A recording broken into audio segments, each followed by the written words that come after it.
কান চলচ্চিত্র উৎসবের ৭৯তম আসরের পর্দা উঠেছে গেল মঙ্গলবার। বিশ্বনন্দিত তারকাদের উপস্থিতি আর চলচ্চিত্রপ্রেমীদের উচ্ছ্বাসে মুখর এখন ফ্রান্সের শহর কান।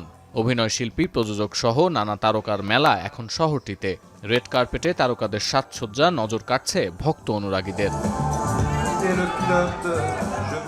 মঙ্গলবার জমকালো উদ্বোধনী আয়োজনে হলিউডের তারকাদের ভিড়ে নজর কাড়েন ভারতের জনপ্রিয় অভিনেত্রী আলিয়া ভাট। তুমুল জনপ্রিয় ফ্র্যাঞ্চাইজি ফাস্ট অ্যান্ড ফিউরিয়াস খ্যাত স্টার ভিন ডিজেলের সঙ্গে পুনর্মিলিত হন সিনেমার অন্যান্য তারকারা।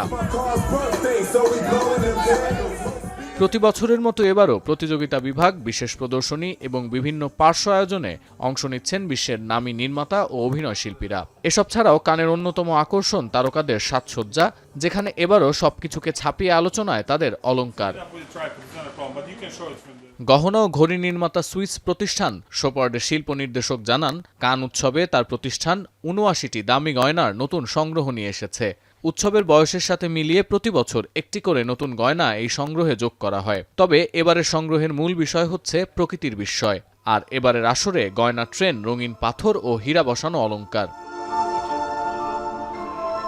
সুইস এই কোম্পানিটি গেল ২৯ বছর ধরে উৎসবের সেরা পুরস্কার পাম ডিওর তৈরি করে আসছে। বিতরণের আগে পুরস্কারটি অল্প সময়ের জন্য প্রদর্শন করা হয়। স্বচ্ছ স্ফটিকের ওপর পাম গাছের সোনার ডাল এই ট্রফির মূল নকশা।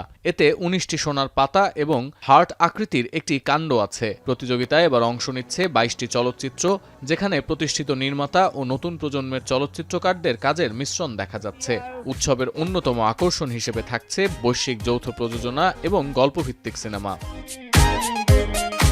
১২ জুন শুরু হওয়া এবারের আসর চলবে আগামী ২৩ মে পর্যন্ত। সতীর্থ কর্মকার, এখন বিশ্ব।